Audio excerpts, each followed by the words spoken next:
Hello, Melissa Crook here with the Feel podcast. Welcome back today as we get ready to listen to Mental Health Days, Neurospicy Life, and Self Care with our friend Amy Taylor.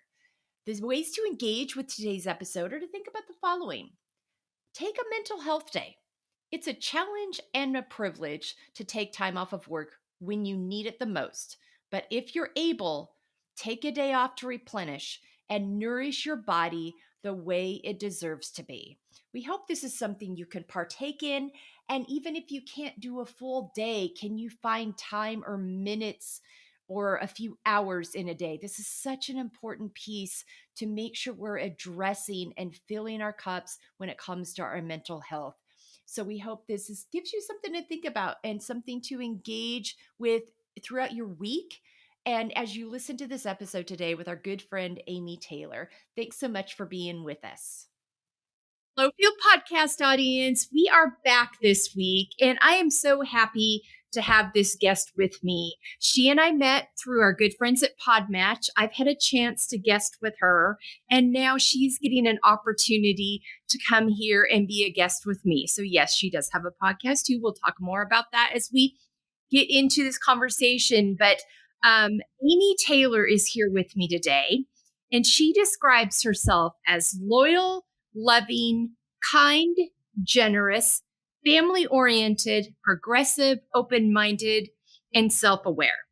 And I want to sit with that self-awareness piece for a minute because Amy is very self-aware. And Amy has the courage to speak up for herself and set healthy boundaries and say no to things when she's, not in the mind space she wants to be in for them. And I think that is such a courageous choice because we as women so many times will default to, well, I've made this commitment. I just got to do this and they'll get whatever they get from me, but I can't say no. Instead of like, you know what?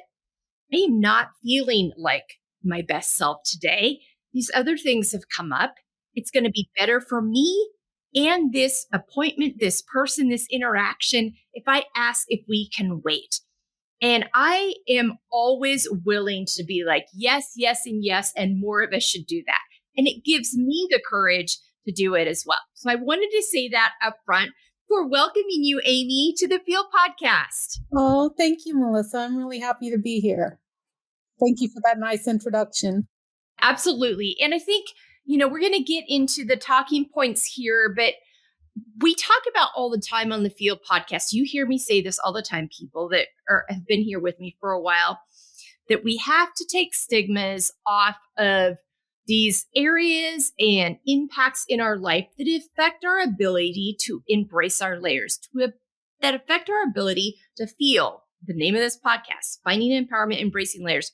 Amy does that. And that's going to unfold as we have the conversation today. She is willing, and that's why I'm so excited to have her here, because we need more of us doing this work, willing to have the conversations and bring up the topics that there are so many unfair and unsupported stigmas around, but they've built over time, and fear builds and thoughts build and narratives build. But it takes some of us to go in there and break those things up and speak truth. And Amy does that. And so let's get into it, my friend. How to prioritize self-care in your life and what that looks like for you. Yeah. Well, like you said, will let you know when I need to reschedule something because I'm just not in the right place. I'll also take a day off from work now and then just to have a mental health day. I try not to do that very often, but sometimes you need to.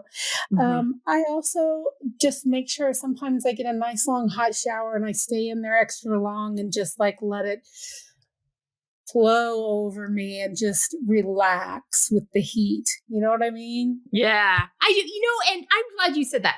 It doesn't have to be these big, wild, dramatic, expensive or time. That's something we already do. We're already getting in the shower for the day. So taking that moment to be present, to just let it fall over you, take a deep breath, let the steam settle in. I think that's an example of a great simple thing that you can plug into something you're already doing in your day that can become a self-care moment. Yes, yes. And I also spend a lot of time with friends and family. My Mhm. parents only live a couple miles away and I see them a lot, and that always makes me feel better. Yeah, absolutely. Where do you think in your journey, at what point did you realize how important the self-care piece was? Oh my gosh, probably in my 30s. Yeah. That's when I found out that I had bipolar disorder, and I knew needed to start doing doing things differently and taking better care of myself. Yeah.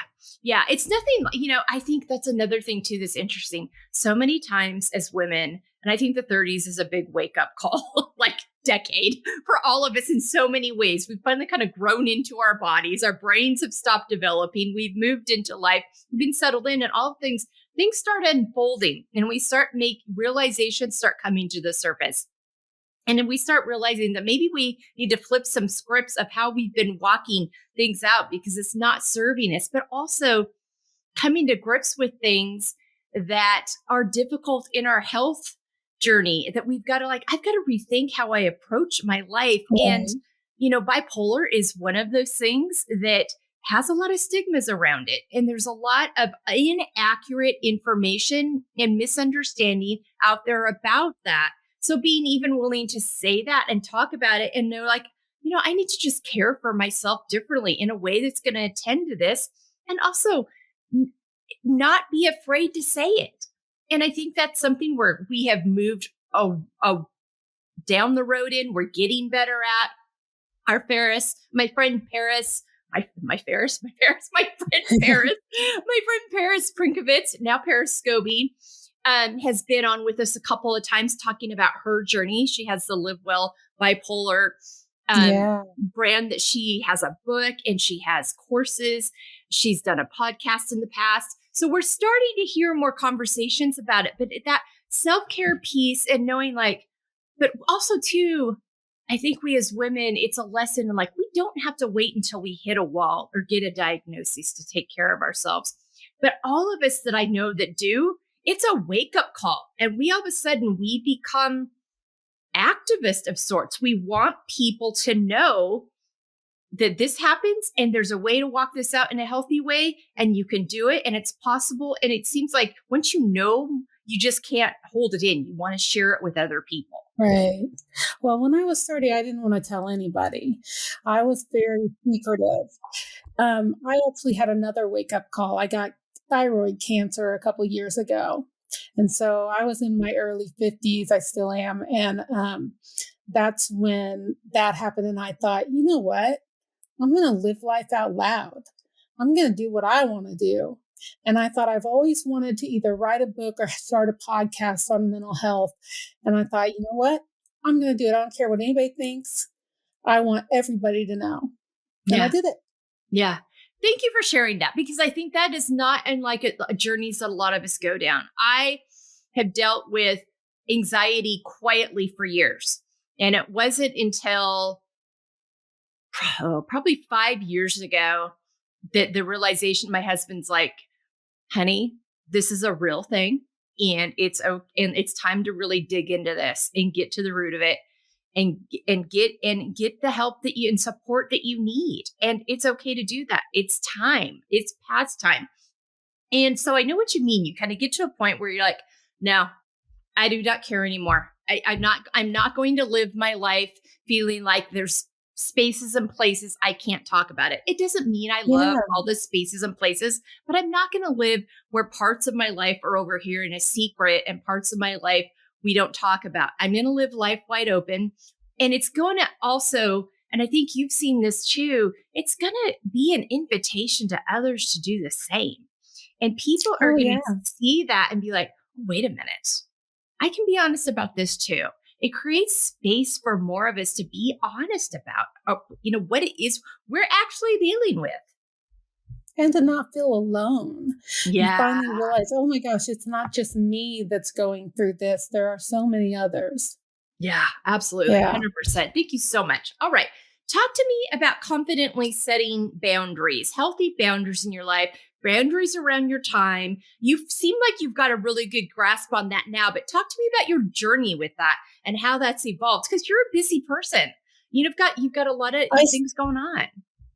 Yeah, I still struggle with that. I think I especially struggle when it comes to my family. Like I said, I like to spend a Yeah. lot of time with them, but sometimes I have to put up boundaries and say, I can't come down for a couple weekends because I've got too much to do. Like when I went back to college, I was Yeah. constantly doing homework on the weekends. So, because I work a full-time job too. Yeah. Yeah. And my son was very upset that I wasn't seeing my grandkids often enough. And so Mm. I thought, oh my gosh, I got to figure this out. I got to be able to do everything all at once. Yeah.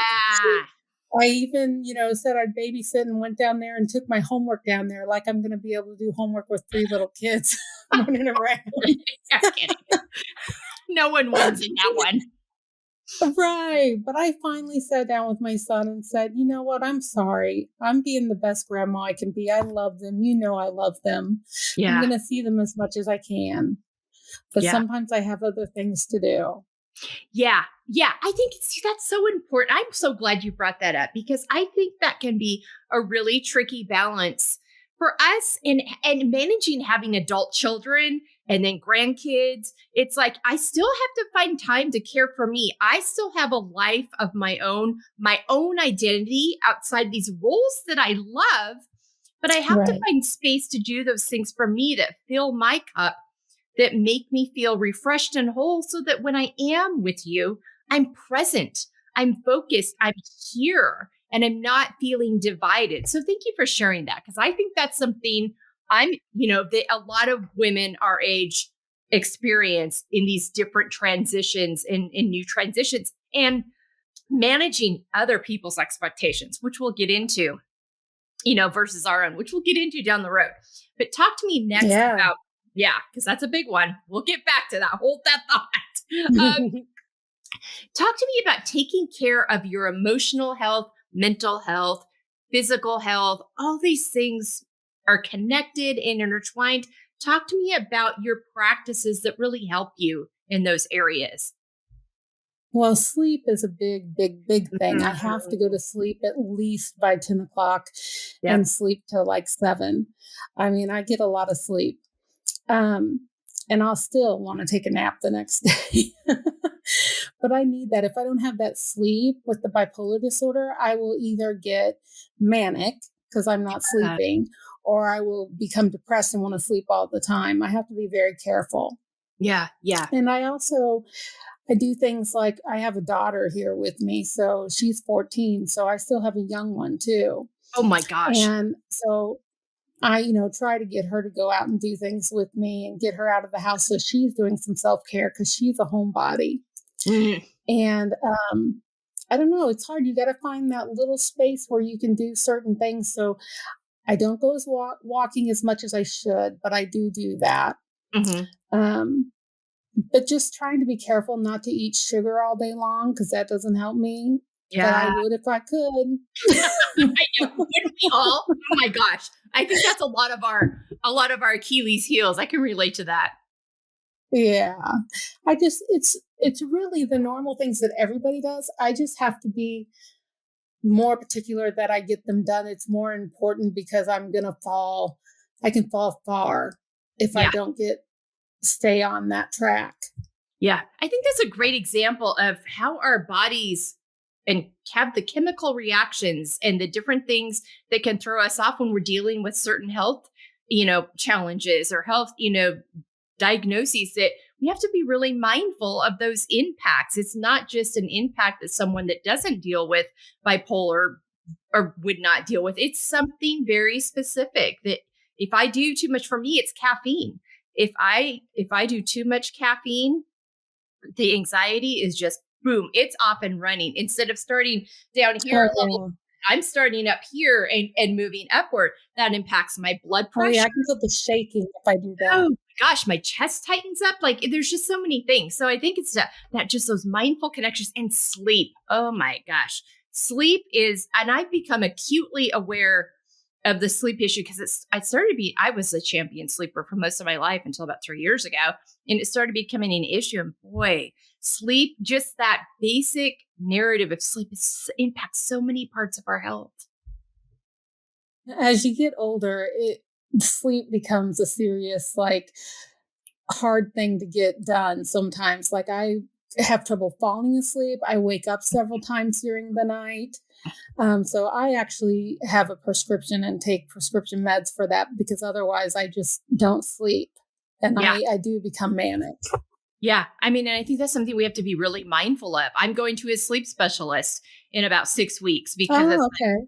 yeah, okay, I got to get a handle on this because I'm seeing the impacts in other parts of my health where my doctor's like, before we address these other things, I think sleep is the core issue. So let's answer that problem. And I think these other things are going to resolve themselves. So, yes, That's they so true. I know, isn't it? I mean, it's amazing. So thank you for mentioning this sleep piece. Such an important piece. So ladies, get your sleep. And if you're not getting your sleep, get some help to get your sleep. It's Yes. so important. All right. Supporting ourselves and other women and living unapologetically. That is what you're doing right now. I mean, how you're living your life, the podcast, the newsletter. Your newsletter is so good. I get so many great, and I'll respond to you every so often. I'm like, Amy, that is so good. That hit right here for me. It is so intentional. It's so well thought of. It's so spot on. And you are helping so many other people with that now. When did you, and you talked about having the health scare a few years ago with the thyroid cancer. I mean, like, was that the turning point for you where it's like, you know what, Oh, I yeah. found these resources that help me, and by golly, I'm going to talk about it and help others too. Oh, yeah. I finally realized that death was coming for us all someday. Because Yeah. you live your life and you think, oh, I'm not going to die. I'm going to live forever, and I'm in. I'm. What's that word? Inconvince. Oh, I can't think. Yeah. I know what you're talking about. Invincible. That one. Yes, thank you. You bet. Thank you. That's one of my problems from the meds. I can't Yeah. think of the words I want. Um, but anyway, when I got cancer and I really started to think, oh my God, someday I am going to die, not from thyroid cancer, because that luckily is one of the best cancers you can get. Yeah. But Yeah. I had to go through a lot of surgery and radiation, take radioactive iodine and all this stuff. And so I thought, you know what? I've always wanted to help other people. And Hmm. I'm a social worker, so I do that as my day job, but I wanted to do it more. I Yeah. wanted to matter more. And Hmm. so I thought, you know what? I don't have the rest of my life to do this. Yeah. Yeah, I don't even know how long the rest of my life is. I Yeah. need to do it now. Yeah. Yeah. I love that. Yeah. I know. I think that you hit that. So we don't know. I think we like to pretend it. We like to pretend we have an idea because it gives us some weird, unrealistic sense of control. But the truth of the matter is, so Yes. there's that thing that you've been waiting to do. Don't wait. You were designed to do it. If it's nudging at you and calling to you, respond to that call, because you don't know who needs it. You don't realize until you start doing this kind of work how much it's going to help you. And it's the time is now. So thank you for that. I'm so thankful for how you've decided to show up in these spaces. I know it makes a difference for so many people. And this probably really goes nicely into coming back to your why and your values and everything you do. You mentioned you're a social worker. You're already designed, it's already authentic for you to help people. So this for your why and your values behind the work that you're doing on top of that now with the podcast, with the newsletter, I would imagine that played a big part of it, of you making this decision of like, I'm gonna respond to that. I'm gonna live in that. Yeah. I was raised helping people. I mean, when I was little, my mom helped people, and she Mhm. probably talked to me about some things that she shouldn't have too early on, and I became her friend. You know what I mean? Yeah. So I have always wanted to help other women. And as I grew up, I had this trait where I just like wanted everything to be fair. And I Mm. saw that life was not fair for women. Yeah. and we weren't getting the same things men were getting. And so that's why I think my love is to help women. Yeah. And it's not that I don't love men. I love my dad. I love my son, but they haven't had the same kind of life that women have. They Yeah. haven't faced the same discrimination. Hmm. Yeah. So that was always important to me.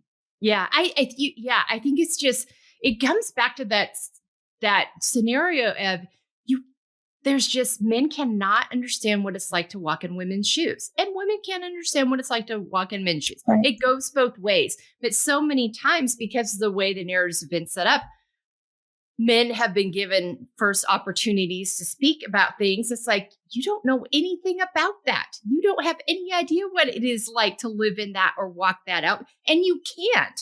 There's no possible way you can have that experience. So why not bring women into the conversation and defer to people who can have that experience and can do that?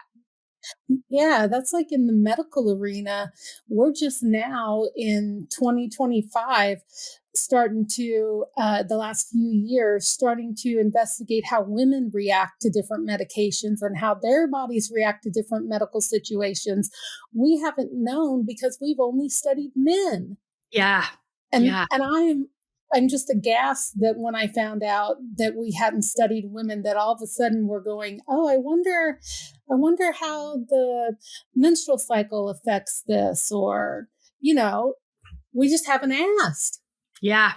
Yeah. And all It's those things, crazy. it is crazy because it does make such a difference when there's so many things that are different in our bodies. The menstrual cycles having, and then all the things that come within that, whether you have a regular, quote Mhm. unquote, regular menstrual cycle, or whether you have things that complicate that, whether it's PCOS or just Right. longer periods. I mean, there's so many subcategories to just that: pregnancy, infertility, postpartum, perimenopause, menopause. I mean, there's so many variables that only we experience. So I'm with you. Like, I'm just flabbergasted at what hasn't been talked about in medical school, what's still not being Right. taught to doctors, what has still just now starting to get attention research wise. It's like, wow, this is incredible. Hopeful, but also like, how are we just now getting here? But I mean, I think it's just such an imperative. And it takes us having these conversations. It takes us speaking up about our experiences Yes. and sharing our stories so that we can, like, this is my lived experience. This is something I'm making up. This isn't something that is, subjective. This is my experience. And so because of that, others out there, we need to talk about these things so they have accurate information for these studies. So it keeps keeping the pressure on to continue down this road, that we're not going to be forgotten and That's sit right. back and ignored anymore. So thank you. I get very If we fired up stay about that quiet, too. nobody hears us. Well, that's just it. That's Yeah. just it. It's never been more important, and we have to be even louder in the state of the world we're in right Mhm. now, and just continue bringing up Yeah. these topics and not backing down. So thank you for speaking to that, because I think it's just so important. And again, women, that's why I go to you. If you've got that thing you've got that feeling that you need to be pursuing something, respond to it, listen to it. We need all of our voices engaged in these conversations based on our own stories and experiences, so we can continue to bring these to the forefront. So good. Okay. Getting back to living out of our own expectations versus others. You gave a great example earlier where everyone's intentions were good. Your son wanting you to spend time with your grandchildren is a great thing. That's a good, but also Yeah. not losing yourself in the process, because much like being mothers and having jobs and careers, we can very easily lose ourselves in these roles if we don't stay attentive to caring for ourselves, to filling our cup, to doing things that Right. nourish us, to engaging in activities that feel authentic to us, that sometimes we need to do away from the noise or just on our own. So having that balance and being willing to have those conversations and clearly communicate I love you and I'm going to show up for you all the time, but I want to show up as my best self, not as a self that feels guilty or depleted, Right. and so, um, and like you said, these can be hard conversations to have, but they're so necessary for our own well-being. They are. And I think not only do I want to show up for my grandchildren, I want to be a role model for them as well. And so they're looking at me, and I want them to see me doing things on my own and succeeding in things that I tried at the age of 50, that, it doesn't matter how old you are. And I want them to be inspired too, not just play with grandma every time. You know what I mean? There's a lot more to life than getting on your hands and knees. I do that too, but you gotta live your life and let people see that. Yeah, I love that because I think too, what we underestimate about kids, both our own children and grandchildren, is they remember how you lived. They remember, like, you can say one thing, but then if they don't see you living it out, it's not going to stick. But they see how you live, they see the decisions you make, and they remember Oh and yeah. more impact than I think we realize until they get older and they go back to you and you talk to you about this thing that you just were like, that was just me being me, but it stuck with them. And they remember that. So Yeah. I love that example of just like, I want them to see me living as my full authentic self, taking care of myself so that, and not giving myself and my time away so much that I'm depleted and tired and I don't value me and how I'm Right. to me. Yeah, such a good example there. All right, accepting the layered aspects of ourselves. You mentioned something earlier, and I can wholeheartedly, it's different in my story, but I can relate to the concept of when you first were diagnosed with bipolar at age 30, you didn't want to talk about it. We all have those layers and pieces of our lives that we're like, oh, I can't believe this is happening. I don't want to talk about this. What are people going to think? There's so many stigmas around this. People won't understand. I mean, there's what's my work going to think? What's my family going to think? And all these things are swimming around in our heads.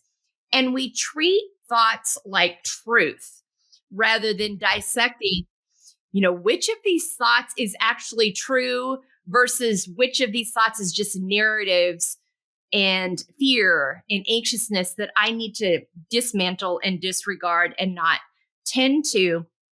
But it can be very difficult to get to that space where you're just like, nope, this is who I am. These are all the layers and pieces and parts that make up who I am. And I'm going to acknowledge them and accept them all. I don't have to like love them all, but I need to accept them. I need to acknowledge them and accept them and not let fear and shame shroud that part of me because I can't carry that. It's going to be disruptive to me at some point if I continue to only live parts of my life fully out loud while trying to hide others. So, talk to me about your layers journey and what it was like getting to a point where you felt safe, because so much of it is about safety. You felt safe enough to be open and fully authentic about all the layers and parts of you. Well, I'm very blessed with two best friends that I've had, one since kindergarten and one since seventh grade, and we're all three, like the three amigos. Mm, And so I talk to them about everything. yeah. And I am a processor. I have to talk things out and process them over and over before I get to a place where I can get it. Yeah. And so, I did. I talked to them over the years, and I realized that they didn't think I was any different. They still saw me as the Amy they knew from school and the Amy they knew all these years. So I didn't change. I Yeah. just now had a diagnosis. Hmm. So, I mean, I think that helped me feel safe because Yeah. I thought, hopefully the people at work and the people wherever will realize that too, that I'm still me. I'm still a social worker. I'm still a mom. I'm still a friend, a daughter. I just have a new diagnosis. Yeah. Yeah. And I think it's once you know those people that know you are with you, that creates that safe space. But it also is so important to have those relationships and it's going to go really nicely into our next talking point of living out feel, finding empowerment, embracing layers. how that impacts the way you feel about yourself, but also the impact your relationships have on that, how you're able to engage in those relationships, and how you surround yourself with people that are for you and believe in you and want as good for you as you want for you. They see your values and help, and help you stay on course and accept all and love all the parts of you as well. So talk to me about that journey of it, of, not only being able to really love yourself well, but that mindfulness about having those relationships around you. Well, I think I've always known that the relationships were important to me. Mm. And from growing up, I cared way too much what other people thought. So that's what really changed for me is I don't care as much now. Um, I mean, Me I either. care what they think, but it's not going to stop me from living my life. Yeah. But friendships were always and family were always very, very important to me. Mm. And they have been nuanced where I haven't told them things. And then there's been times where I've told them everything. And I always feel better when I get it all out. Mm-hmm. I feel better when I've talked and said, this is what's going on with me. And they accept that. And then I have an easier time accepting it myself. Yeah. Yeah. I think too, it's like that nuance piece. That's such an important word. Life is nuanced. Relationships are nuanced. There's not just one driving factor. There's so many different pieces and parts of that. But I'm a processor too. It helps me so much to be able to just externally process and talk with someone I trust. I'm not necessarily looking for answers even. I just need to kind of move it out. And sometimes Right.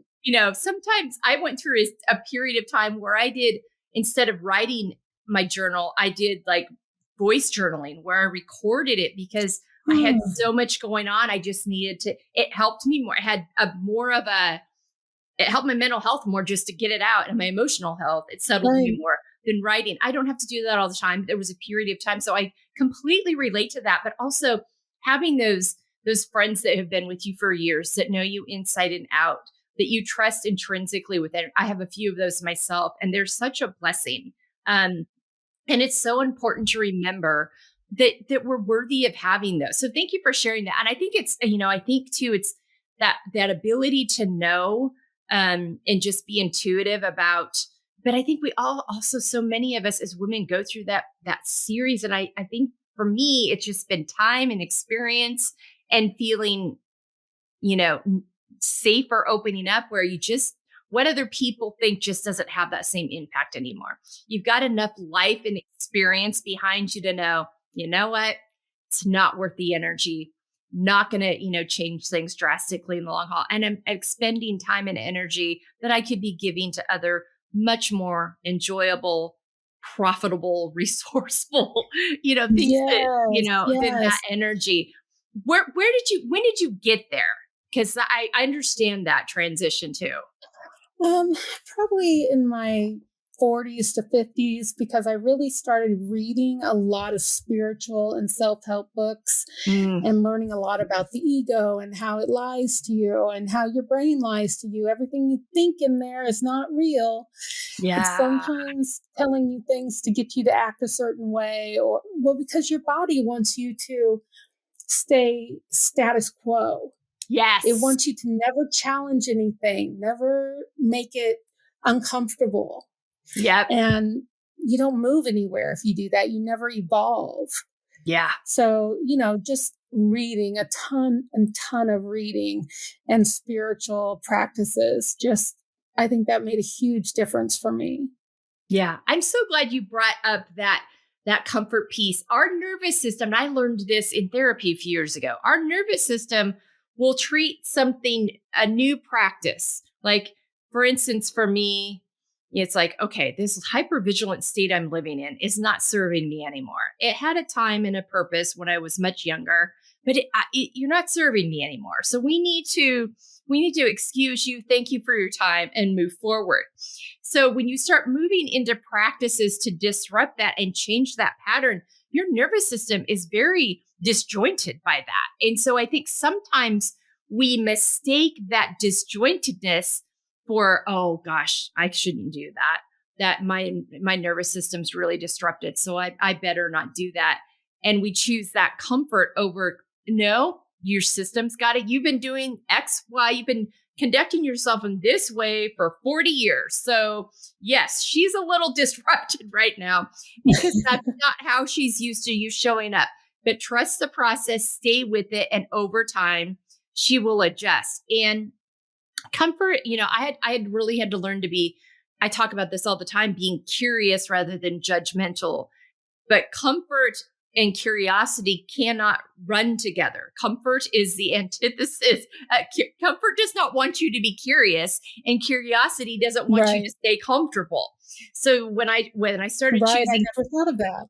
yeah, well, I learned it, and it's been quite the ride, And so if I was going to choose, my therapist is like, choosing curiosity is going to be your friend here, but it's going to feel, you're going to have some bumps as your system adjusts, and you're going to have to be patient with yourself and give yourself lots of grace. And sometimes you're going to fall back into old habits, and that's okay. So I think it's just, I'm so glad you brought that up, like the ego piece and those thought that we mentioned it earlier of just remembering that not every thought is a truth. And when you're someone that deals with any kind of a mental health diagnosis, that can be a big thing that comes into play.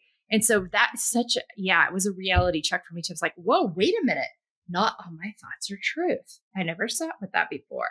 And then, but yeah, the curiosity versus comfort piece. Yeah, Well, and I think you have to look at that for other people too, not just inside yourself, exactly. but you have to realize the people that do judge you or have something negative to say, they're in a different place in their head and they're stuck and Yeah. they're not curious. Yeah. And so you used to be there. So you just have to kind of understand and let them be where they are. And when they're ready, they'll move forward. Yeah. Such That's a good how I point. think of it. I absolutely. And for me, I had to release the idea of like, they may not be ready to come along with you on this ride. And it's not your responsibility to change them. Your responsibility is Right. for you. And if they do or don't decide, it's up to them. And no amount of you browbeating or talking them to death is going to convince them, Yeah. Otherwise. Not being judgmental about that, realizing I used to be in that space too. I get it. And also, I've decided to move forward, and that's okay too. Yeah.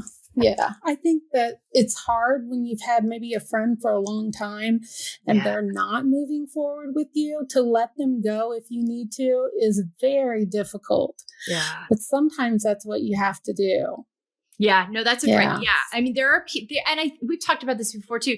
Not all relationships are for a whole life. There are some relationships that are for a season.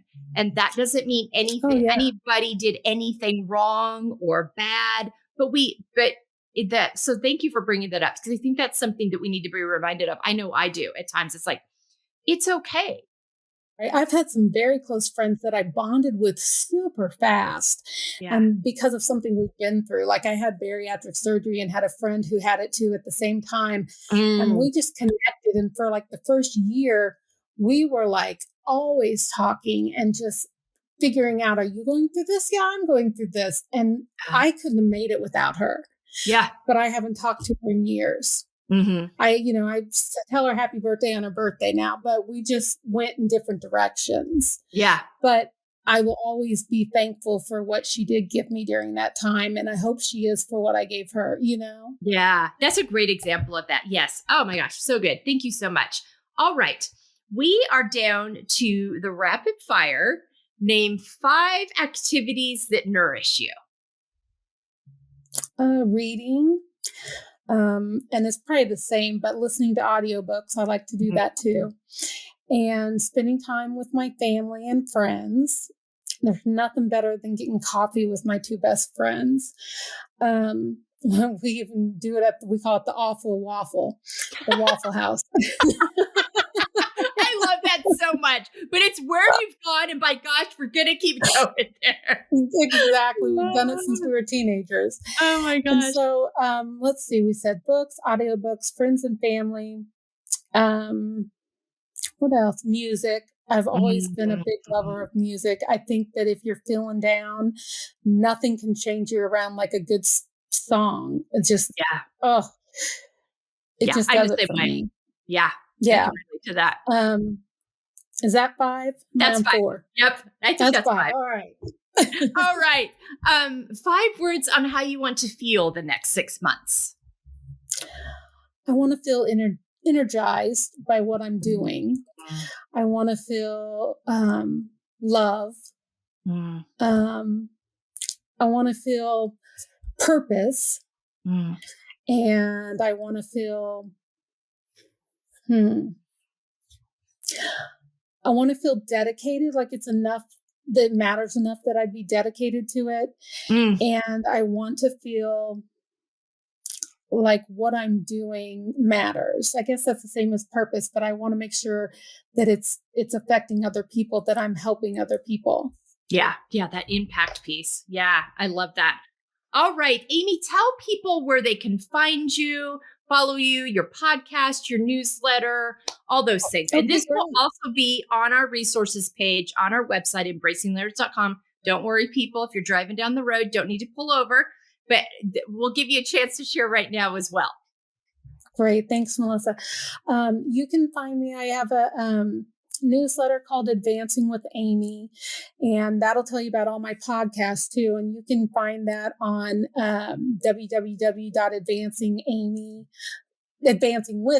advancingwithamy.com. And that's what my podcast is called, Advancing with Amy. And you can find that on any podcast network. Yeah. Yeah. Just got great guests on. It's really good. I had the great opportunity of being on with her. Amy, thank you so much for this time. Thank you for how you show Oh, up thank in the you. world. Um, the work that you put out there and the intention behind it is so authentic. And I love that you have grasped this season in your life and decided to show up in this way, because it helps so many people, that it's so important. And it's all of us doing our own part together that really moves needle and makes difference and creates more safe spaces for women to be our full, authentic, healthiest versions of ourselves. Well, thank you, Melissa, because I feel like you did the exact same thing, and I love listening to your show. So Well, you've always got such great insight. Well, I appreciate that. Right back at you. This is what it looks like, people. Women supporting women, women showing up for each other unapologetically. So great to be able to do that today here with you, Amy, and the work that we both do. So thanks so much for being with us here today. The podcast audience, take good care of yourselves this week. Take a moment to do something that really nourishes you. If there's a conversation you need to have about a boundary or expectation with a loved one, it's okay to do that. But being intentional and sharing in a loving, authentic way that you just want to be your freshest, fullest self when you're with them, being present. And so hopefully listening today can give you some insights on that. But take good care of yourselves this week. Check out Amy's resources. You won't be sorry, I promise you. Thanks for being with us, and have a great week. Hello, Melissa Crook here. Thank you so much for joining us on the F.E.E.L podcast today, Finding Empowerment, Embracing Layers. I hope you found today's framework and resources supportive and informative. To learn more about all that we offer here at the Embracing Layers Network, visit embracinglayers.com. You can go to our contact form to schedule me as a speaker for your next conference, workshop, or seminar. You can go to our book page to order our book that Jessica Garrison, our wonderful and talented writer and author, authored with my support. And engage with this framework in written form with your journal or in a book club with other women, inviting them on this journey with you. You can look at our resources page for all of the helpful and insightful resources our guests offer and share. You can find the schedule for our weekly Together We F.E.E.L women's panel conversations that we're holding each Monday on our YouTube channel. And you can find the links to all the spaces and places you can follow, engage with us on social media, and join our engagements that are happening on our Substack site. There is also a donation page where you can donate to support our work to ensure we can continue to bring you these incredible guests, conversations, and support. Thanks again for joining me this week. Share with your friends and give us a review on your favorite listening platform. Your feedback helps us ensure we're bringing you the content that will best support you and having an empowered, embracing layers journey. Take good care, and thanks for giving us some of your valuable time today. We truly appreciate you so deeply.